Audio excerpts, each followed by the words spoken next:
Good evening. We begin our session on dynamics of family across cultures with an esteemed panel. Let me introduce you to them.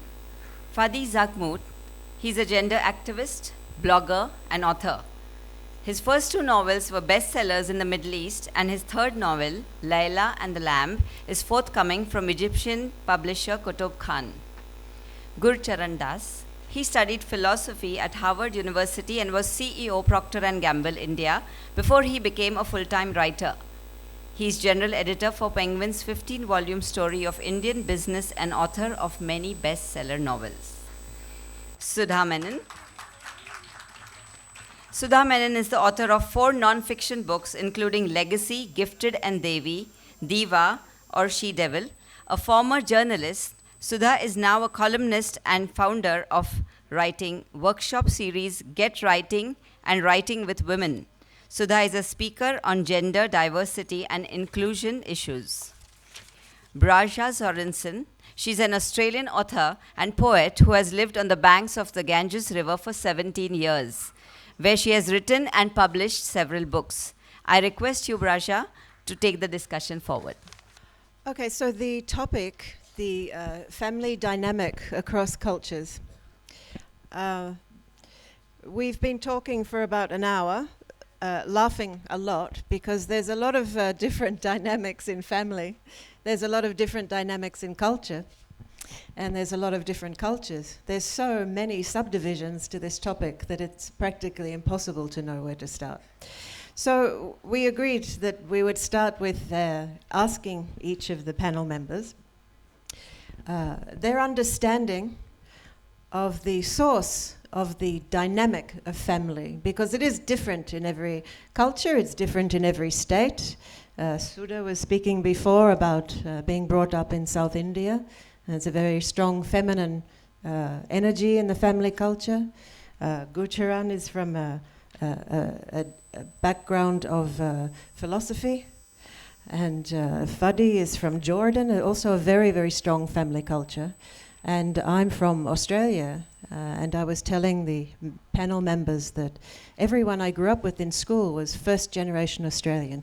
We were all immigrants. So it's a very different culture, or a combination of cultures.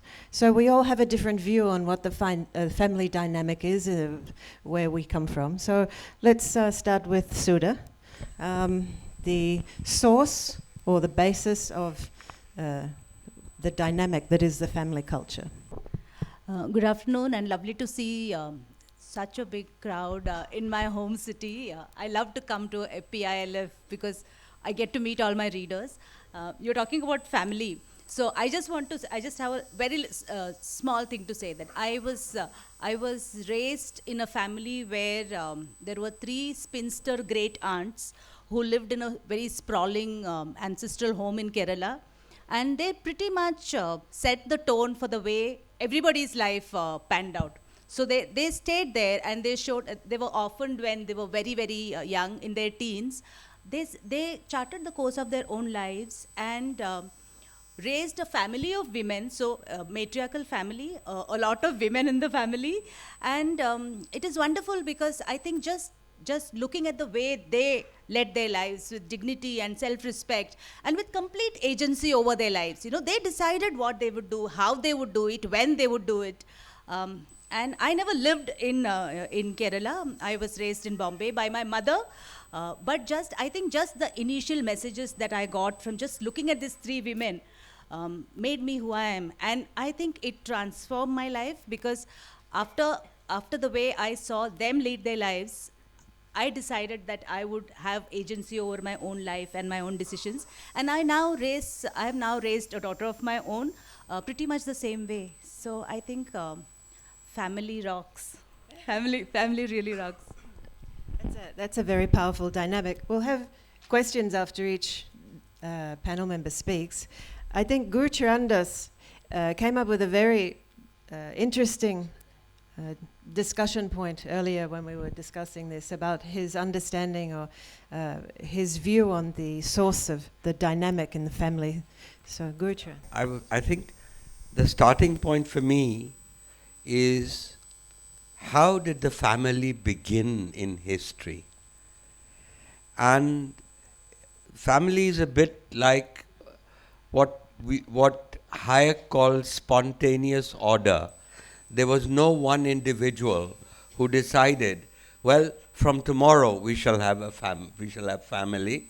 It's like morality, it's like the market, it's like the internet.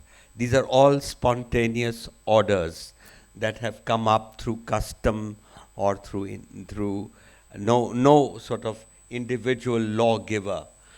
And in the case of the family, it really begins much from two factors. One is the fact that the human infant is perhaps the most fragile infant of a primate in the world. It needs far more attention than, say, apes do or any other animals require.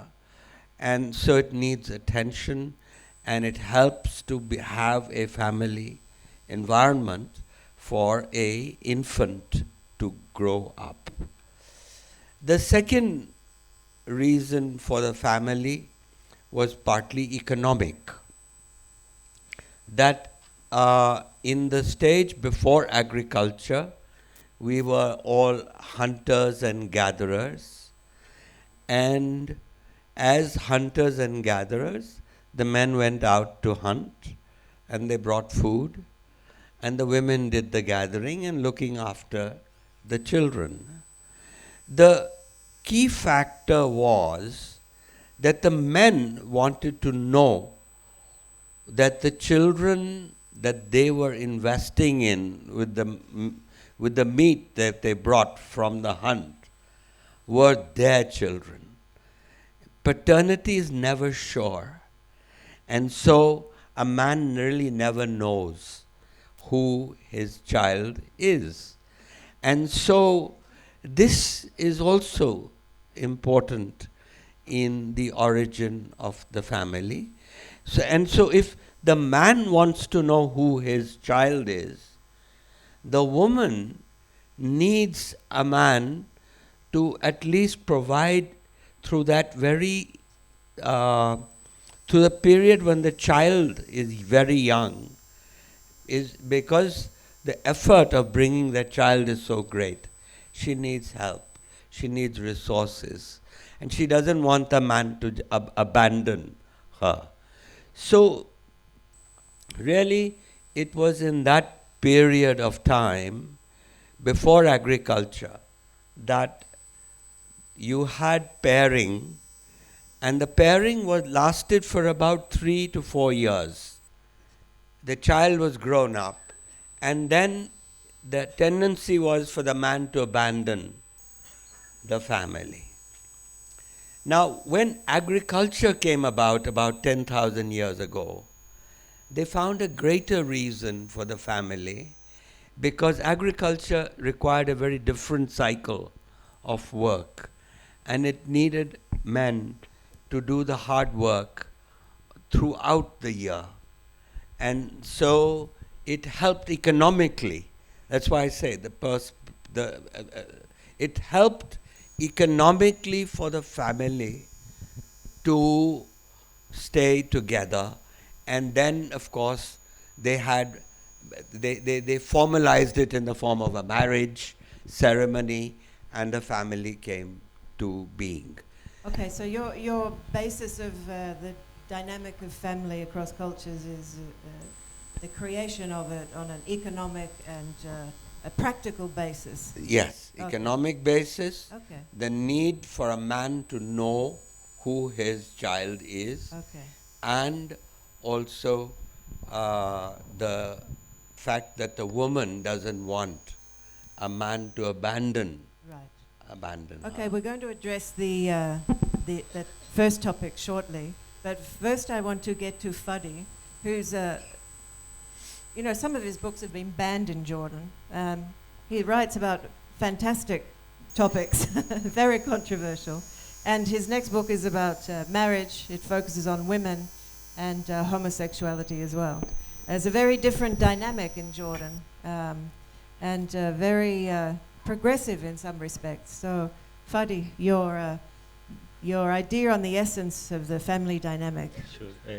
Hi, everyone. I want to add, maybe you were saying about the history, and my interest is the gender aspect of family dynamics. When you say that, yeah. And this is what, especially when I come from a society that where the family is built in from patriarchy and in a male-dominant society, and how that affects the dynamics of a family. And that's what I explored in my first book, The Bride of Amman. Where the theme of the book is about social obsession in marriage, and how, because we still don't have, we only have religion marriage in Jordan, we don't have civil marriage. So there are many, the characters of the book, they want to achieve this very important institution of having a family, getting married, and they fail. For instance, there is one character who reaches a certain age because we pressure women to marry at a younger age, because just in a way to regulate women's sexuality. So she reaches her 30 and she talks about the social pressure on her to get married. Also, she has a friend who loses her virginity because her father sexually abuses her and while she was a child. And virginity also is a prerequisite for marriage in Jordan. The sister of the woman who reaches 30, she also gets to marry a gay man. She doesn't know that he's gay, and she tells the story from her own point of view, and he also tells the story from his point of view why he married a woman, because there's no other option for him. And the last character is a Christian woman in Jordan who falls in love with a Muslim man, and because we only have religious marriage, so that's not an available option for them. So my question is to the panel members: is there such a thing these days as a family dynamic in any particular culture?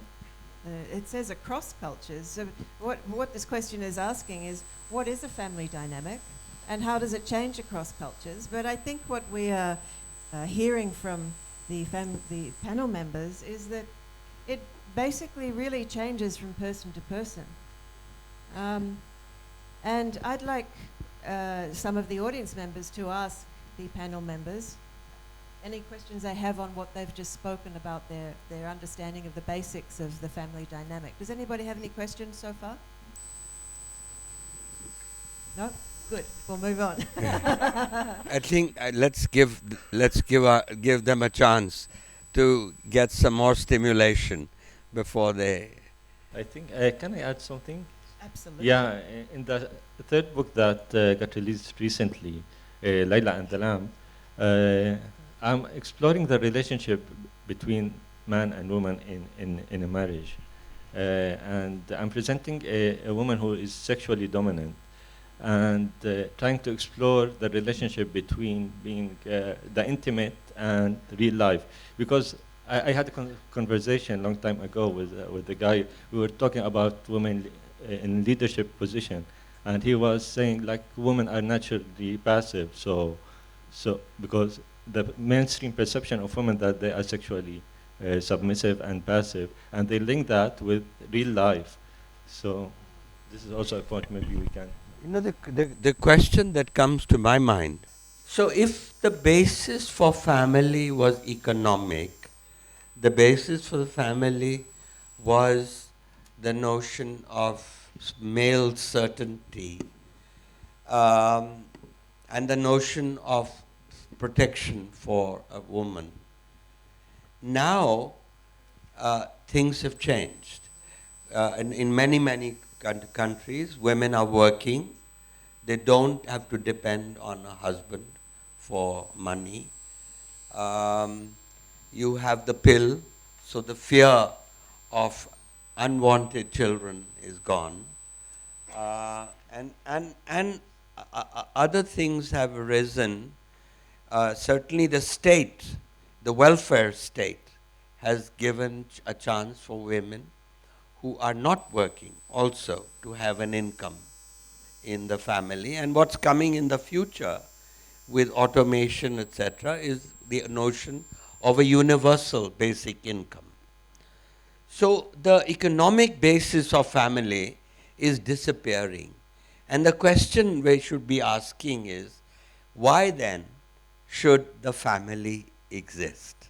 Once the economic reason for the family disappears, I think we still need the family. I really think in many societies, across many cultures, I think the family is, in fact, the bedrock of everything that your life stands for. In fact, how you live your life is dependent on the messages that you get.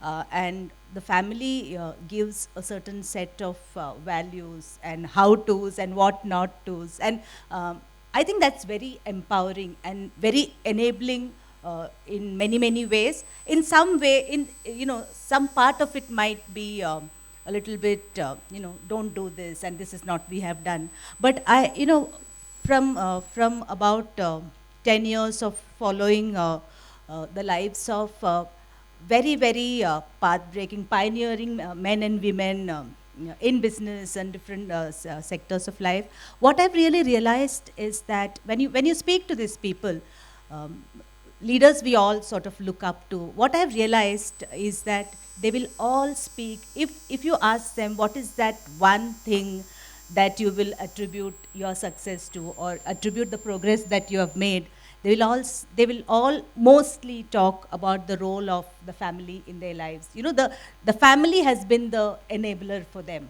and given them a solid set of values on which to lead their lives. Okay, well, you use an interesting word. You use an interesting word, enabling. So we were speaking before about, just a moment, we were speaking before Gurcharan was mentioning that philosophers tend to think that a child is better brought up without the family dynamic, that they can produce a better child. And of course that leaves a deficit in terms of what Sudha is saying, the emotional, the morality, the do's and don'ts, the example, and so on. So what we need to get back to is what is the essence of that family dynamic? We have different ideas on where it came from. We have different ideas about what works. We have different religions. We have different countries. We have different classes. We have different states. We have different languages. So what is the essence? So that's a very, very good point, because generally philosophers through history have not been in favor of the family, right from Plato to Marx. And the reason is that a family creates partiality. And in ethics, you want impartial judgment of action. So if somebody does a bad deed, you don't want that to say that, oh, because he's my son, he can get away with it. There should be a sense of impartiality. And that's one of the reasons. And so both Plato and Marx said that actually children should not be brought up by parents. They should be brought up by experts. And parents are not very well equipped. They are not well trained to be parents. And therefore, Plato had the notion of the fact that the state, as well as Marx, the state should look after it. But there is a real, for a liberal like me, this is a horrifying idea, because we don't want the state to enter. It's already in too many spheres of our lives, and too much public sector that we all worry about. We want to keep the state at a distance, and the last place we want the state to enter in is the home. And so this is a very interesting question, that there is something that the family is providing. That's the point both of them are making. Yes. That there's something apart from the economics, which Yes. was the origin Yes. of the family, Yeah. there's something that the family is providing that even the experts in the state will not be able to provide, and Yes. we would worry Yes. if the state brought up And our I think children. in strong cultures, we have here, we have a strong culture which is, in India we are full of strong cultures. And Fadi, the Jordan culture, the Arabic culture is very, very powerful. So those cultures consist of, the dual tracks of philosophy and religion. I don't think there's any culture within India that doesn't base its tenets on both philosophy and religion, meaning teachings or scripture and the religion or the spiritual path of that culture. So how did it impact you personally and develop your view of the dynamic of family that you put into your writing? How did that impact you as a child? The twin tracks of philosophy and culture, Yes, or religion, philosophy and religion, Yeah. that are present in every culture. Yeah, I actually. think in our culture, like in the past decades, philosophy was absent. So yeah, and this explains a lot, I think, from what we were seeing currently, and like how the Arab societies, like they're going backward instead of moving forward in many aspects, especially. Uh, and I think that was a decision at the time to fight communism by supporting religious institutes and a certain vision of religion, and suppressing all other forms of expression, arts, writing, much censorship, and we reached to a stage where we see what's happening now, like sexual harassments for women increased dramatically in the past, the way we regulate sexuality, honor crimes, all of these things changed. And Gurcharan Prabhu, you speak of the not wanting the state to enter and control Yes. the family. So what emotional or religious or spiritual content of a cultural upbringing Yes, goes but along with philosophical? yeah, what I wanted to say is that actually one of the amazing things about India is that we have a very plural tradition. Even within Hinduism, we have many dharma shastras. You know, basically, India consisted of people who were optimistic about human desire, and they wrote lovely Sanskrit love poetry. They wrote the Kama Sutra, and they were very open, etc. And then we had the Kama pessimists. The Kama pessimists are the ones like the yogis, the rishis, the renouncers, who believed that desire actually interfered with their spiritual progress. It's a distraction. And it's so an they obstacle. believed in celibacy. Right. But finally, there was a compromise between those who were the optimists and the pessimists about human desire. And that compromise was, okay, sex is all right as long as it's within marriage. Now, this happened in all civilizations, actually, this compromise. And what I wanted to say is that this diversity, listening to my friend here from Jordan, I'm reminded about really how similar, if you read Manu Samriti, which is one of our Dharma Shastras, it also has a very negative view of female sexuality. Females in general. Manu thinks that women have this insatiable appetite for sex, and therefore they have to be controlled. And then he says, well, you have to control women either by the father controlling the daughter, or the husband controlling the wife, or the brother controlling the sister. But then we can't control them 24 hours a day. So we've got to teach them to control themselves. But so then we how have- do we teach them? But we have Sudha's example of, But- 3 spinster aunts, a very powerful matriarchal dynamic in her family, and a very producing, intelligent, capable, and successful women. Yeah, but let me Very just- different Let me dynamic. just finish my point Sure. though. Here is that then the answer that Manu gives is that how do women control themselves? And therefore we need to have stories of Sita and Savitri and all these tales of women who were loyal to their husbands. And that's where patriarchy plays its insidious role, Yes.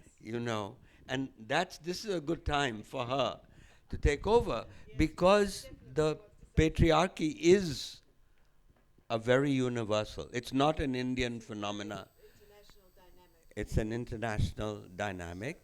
And I think that, frankly, just to make a very important point, that in the last month, we should all be very proud of our Supreme Court because it has delivered some very, very important judgments which have been liberating for the emotional life of our country.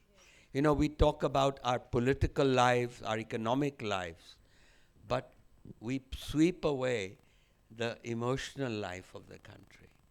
And so I think this is an important point to make. Now you tell us. No, I just want to, if we want to talk about family dynamics and the role of family in today, what is happening right now or in the last 30 years or whatever. I just want to give you examples of how a family can really empower somebody. So we are in a city where one of Pune city's most high-profile, most admired women, Anu Aga. How many of you know Anu Aga? I think everybody knows Anu. So I want to tell you the story of Anu. Anu grew up in a middle-class Parsi family in Mumbai. Brilliant girl with a lot of extracurricular activities, a great zest for life. But she also grew up in a family where the most that was expected from her was that she would finish her studies and she would find herself a husband. She had 2 brothers who were sometimes, in a weak moment she would say that I was far better than them in studies. But she once told me that no one in her family ever expected, or even, even in their dreams, they wouldn't think of allowing her to take over the business that her family had set up. So that was Anu in her teens. Then she got married to this wonderful man. They came to Pune. He took over her father's business and grew the business. And suddenly one day he had a massive heart attack and he died. But it was when she was married that her husband told her, you are such a capable woman and you have to take this company forward. You have to do something for this company. Come join me in my business. And she did that. She joined the HR of that company. And when Mr. Aga died, she stepped into his shoes, took that company to being one of the top 10 companies in India. And she says that for the first few months when she had to take over as chairperson of that company, she says, I almost had an emotional breakdown because I just didn't believe that I could do it. Because all my life I had been told that your job is to just get a husband and that you're not expected to do anything else. And for her to get to just believing that she could do it was a big, big thing. But when she did that and she made that company successful, while she was doing that, what she also did was, between her and her husband, she raised a son and a daughter. And she says, we raised them as equals. We never told the boy that you can't have a doll. And we never told the girl that you can't play with whatever it is that boys have as toys. And the daughter took over the company, and she is now the chairperson of this big company.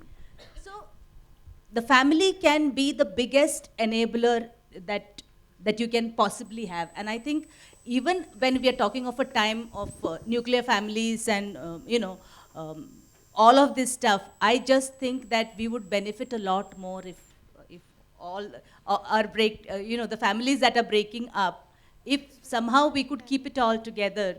I'm not saying we all live together and squabble, but I'm saying that we need those kind of senior voices to guide our younger generations.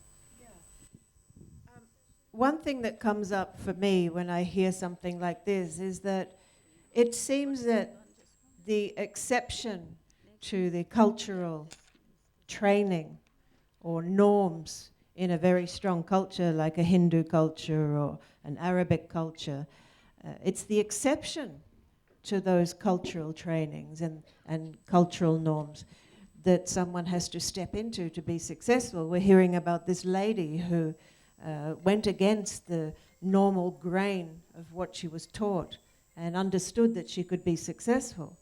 So there are twin tracks, there are parallel tracks of the family being a very strong, supportive dynamic, but also a very oppressive, limited obstacle, specifically on a gender-based, platform for women, for homosexuals, for other minority groups, transgender, so on and so forth.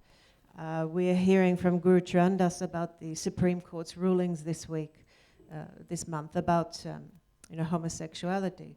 We've had great steps forward in transgender laws in India. And now today, a very interesting ruling, which I think impacts the family dynamic. Adultery is no longer a crime. And now Gurcharan made a very, very interesting point. He said, but we've never had in our culture adultery as a crime. That was very British. And my response was, yes, but in a culture where adultery wasn't a crime, they also had prostitution that was a supported part of a society. The women were accepted. They were cared for. They were very classy ladies. They weren't street dwellers. They weren't the kinds of prostitutes we think of now. They had a role in society. So if you're not going to have crime, adultery as a crime, then are you going to, incorporate all the other dynamics of a social order that support the family and create that strong dynamic? Interesting thing is that the crime that the British brought on adultery was only applicable to the other man, which was, in other words, a woman was not liable under the crime. The whole notion was that a woman is a man's property. It was an economic idea. It's the economic patriarchal idea. Right. And therefore, she belongs to me, and you have stolen my property. Right. And therefore, you are liable to go to jail. You are at fault. You are at fault. And I can take action against you, and I'm not at fault. Exactly. Right. And so it applied. Of course, the law has not been. The famous case was the Nanavati case that we had in our country. It's generally not been applied. But can you believe it, that half the states in the United States still have adultery as a crime in the same way? They have a lot of things as crimes in the Western world that they don't even realize they have. Very similar old-fashioned things that they're surprised to learn are actually crimes. In India, we hardly ever applied this law. In Korea was the last country in 2015 that decriminalized adultery. Right. But they were applying it very strictly. I mean, 55,000 men went to jail in 10 years because That's a really strange dynamic. That's creating a whole lot of social disorder. because of that. And financial burden on society and the family and everything. It's a very unusual thing to impose. Fadi. In Jordan, it still applies. Adultery is still criminalized. It's and still criminal act, adultery. criminal act. And what's funny is that same-sex is not a criminal act because they don't So think about. homosexuality is not criminal, but adultery is. Because we didn't, we don't have it. They don't think. Didn't think about it. So maybe if they introduce it to the parliament, so they can. Do they have a criminalize it. transgender? Protection laws, nothing. No, No recognition for transgender. Well, I think India is possibly the first country in the world to have those. So Well, you Yay, know, India. no, but it goes back actually to a much more liberal attitude. You read the Mahabharata and the Ramayana, and you have people changing sex all the time. Yeah, June. I mean, Shikhandi, we all know, is a very good example.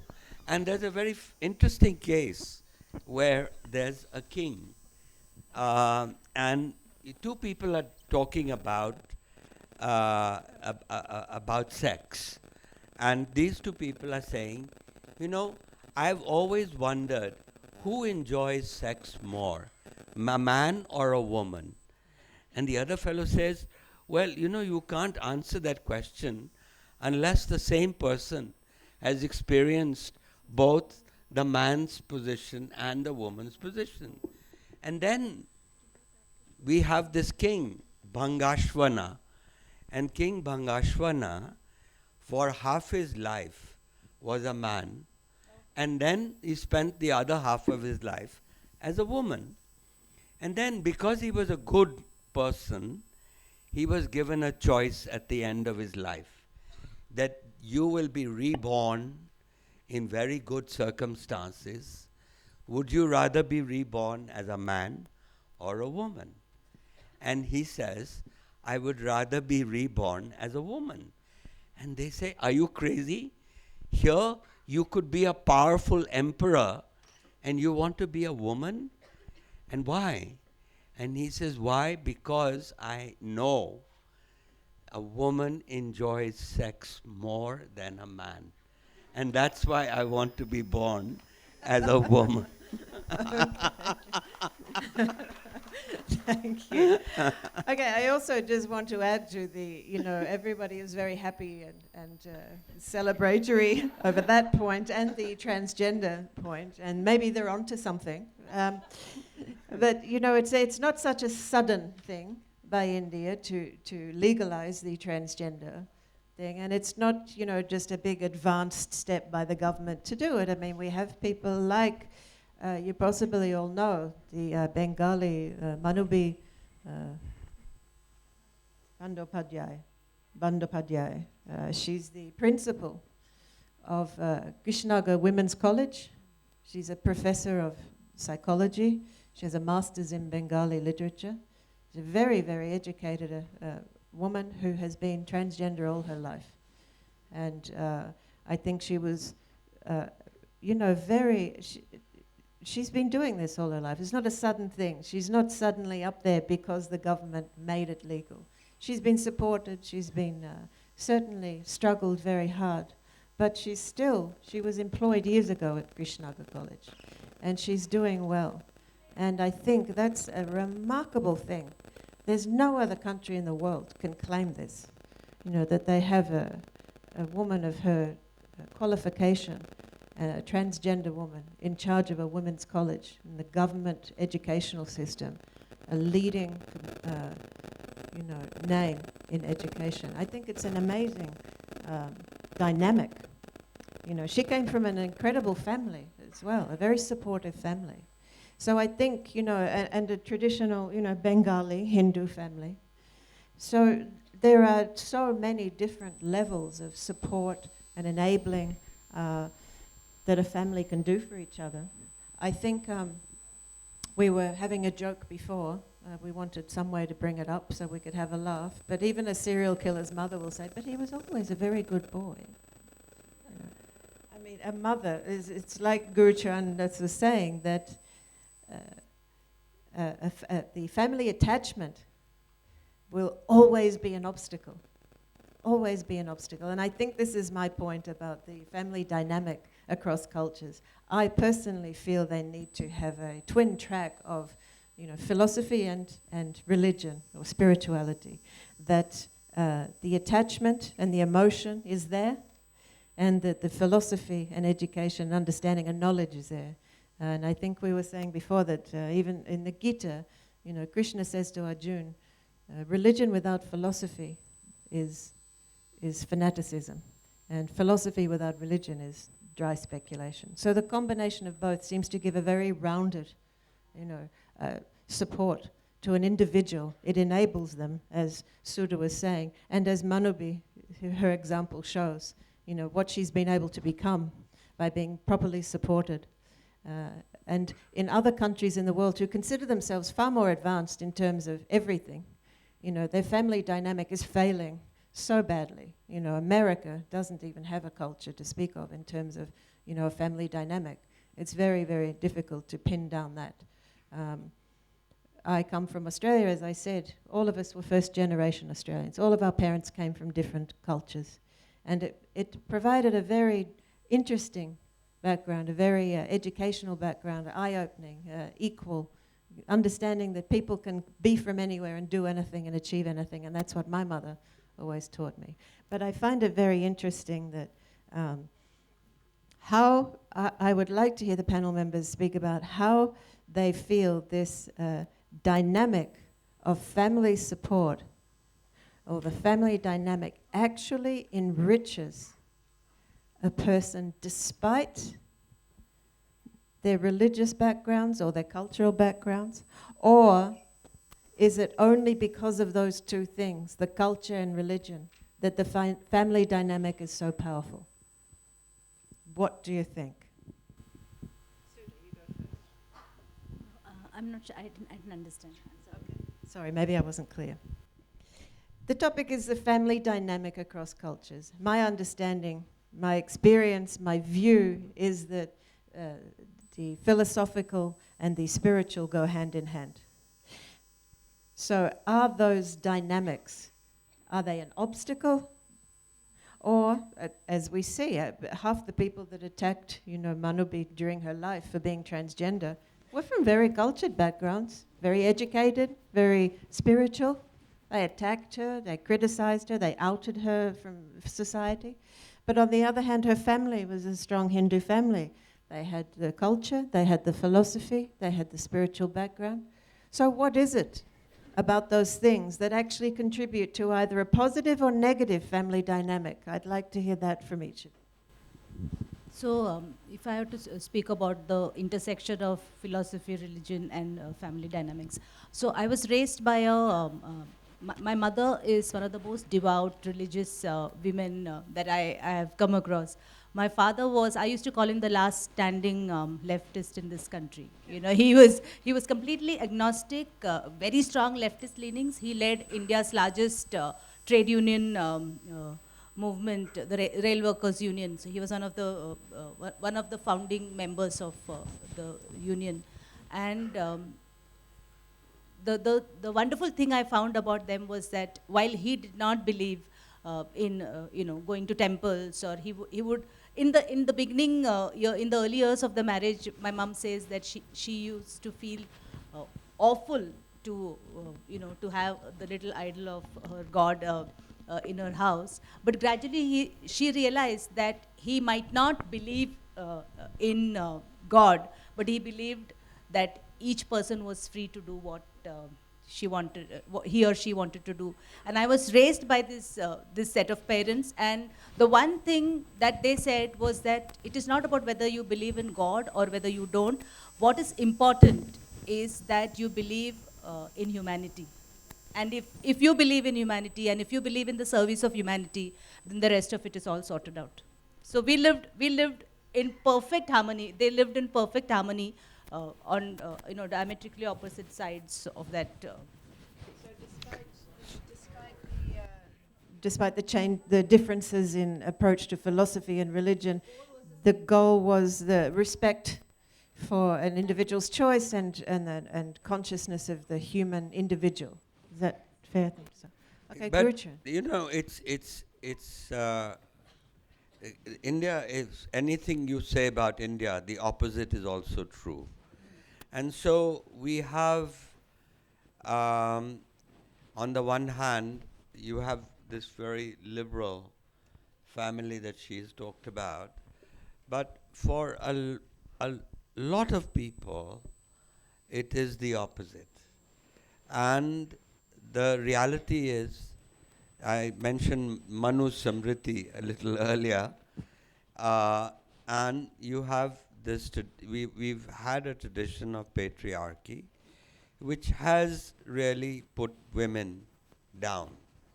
And I can say, I say this in a positive way now, because one, we've had these Supreme Court judgments, but we also have a powerful women's activist movement, which we are very proud of. And there was, you take dowry. Now, dowry is, most of us consider it a social evil, but it persists. You can't legislate it away.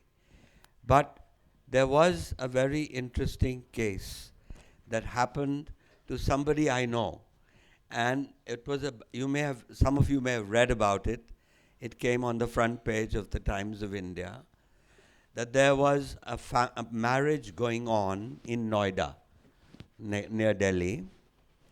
And the marriage ceremony was happening, underway, and the last stage, which is where you go around the fire 7 times, we called it the pere.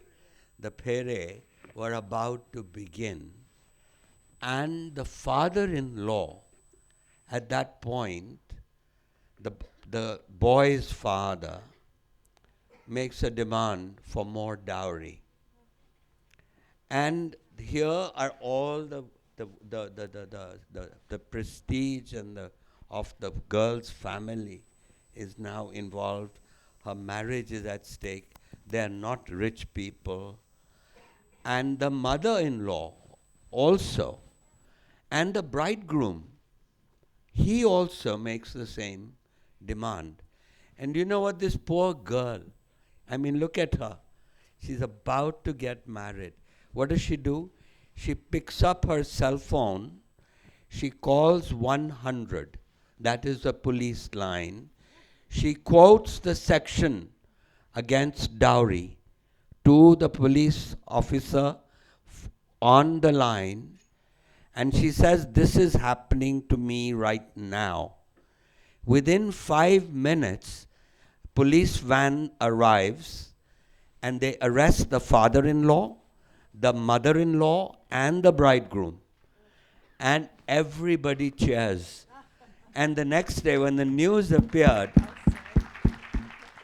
the whole country cheered, because this girl had the guts to do it. So in India, we do have legally, we've had, thanks to these women activists, even the law on rape has become very, very strict now. The police have to accept the woman's version. They can't say that we will check it out. They have to arrest on the spot the man.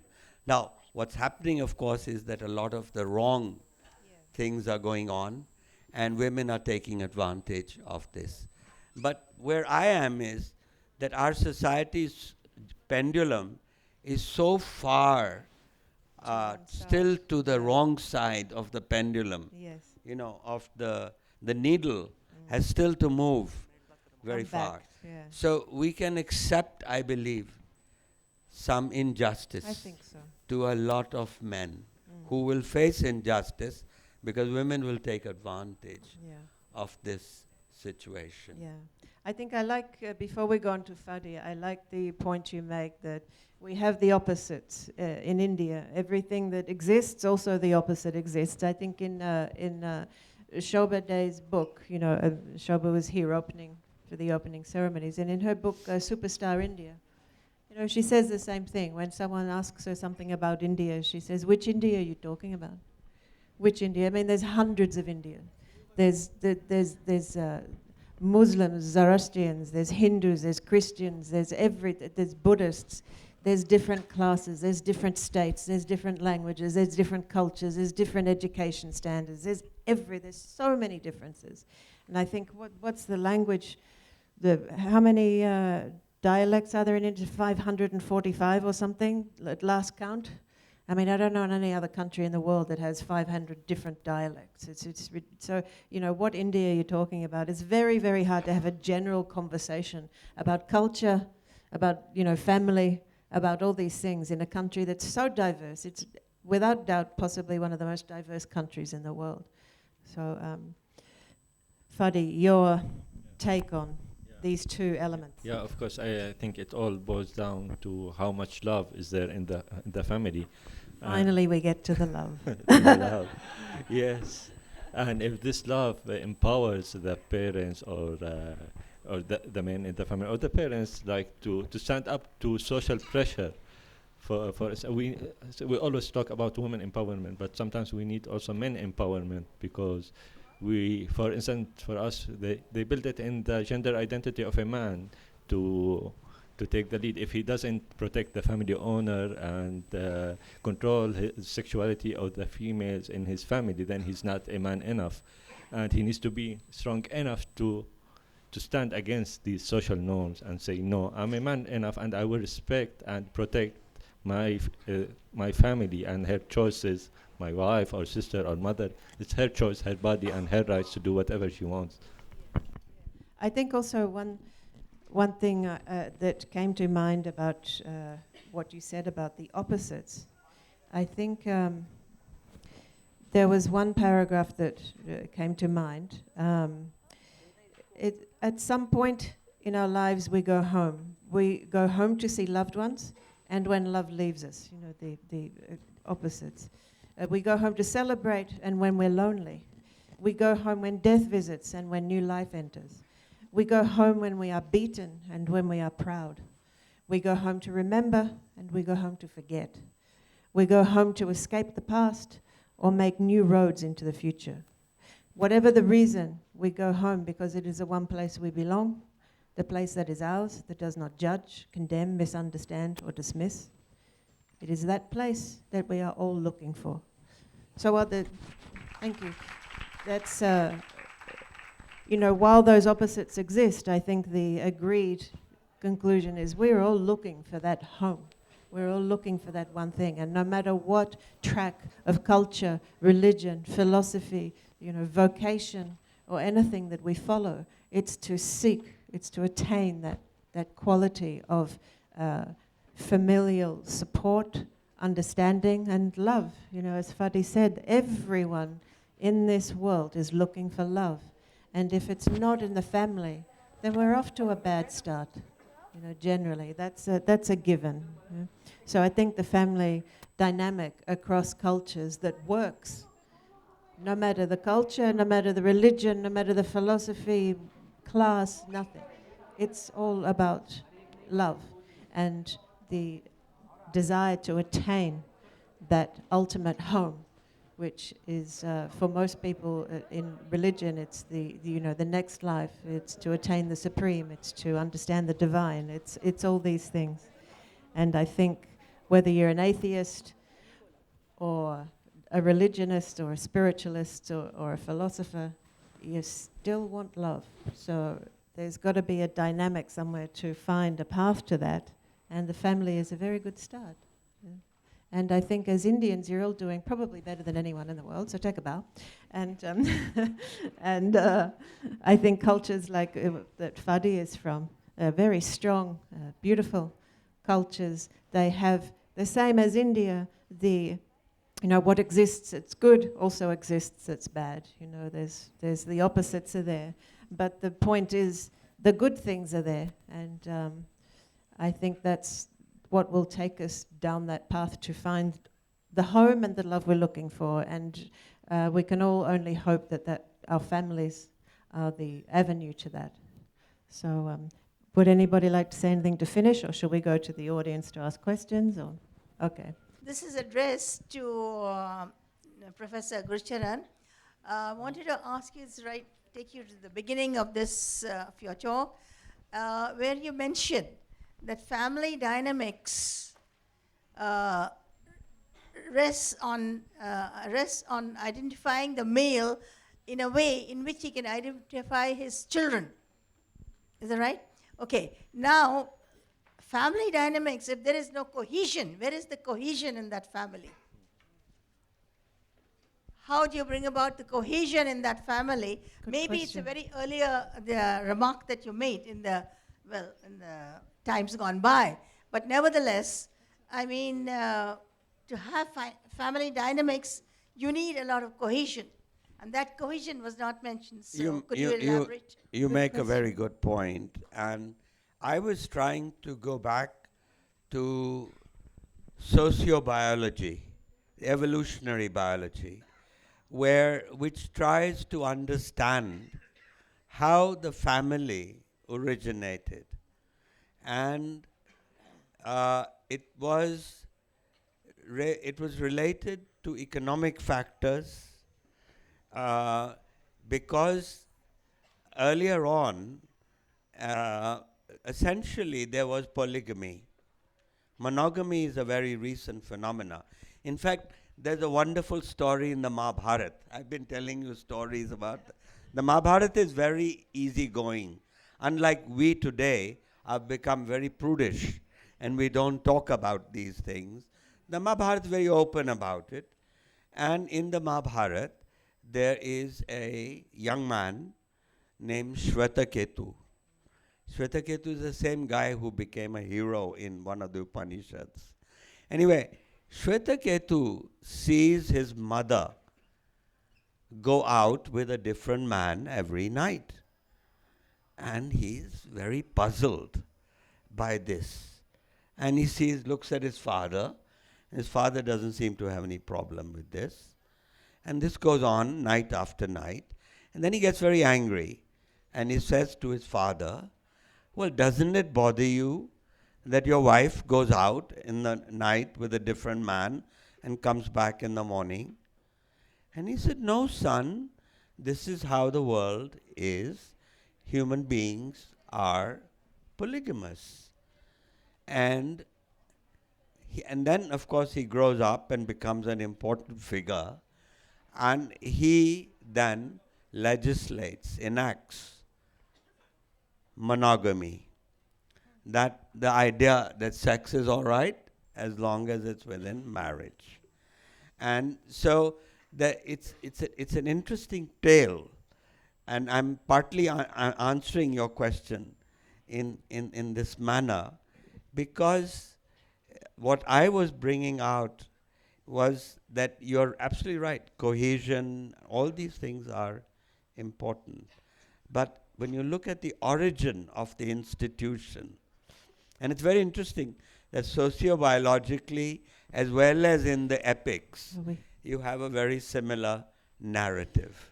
I hate to interrupt, and I hope that was a little bit satisfying at least, but we've gone quite over time, and I'd love to ask some more questions, but we have gone over time. We've rattled on far too much, so we're finishing up. We're getting the wind up from Manjiri. She's standing there doing this. I love it. So thank you very much for being here, and thank you for listening to us.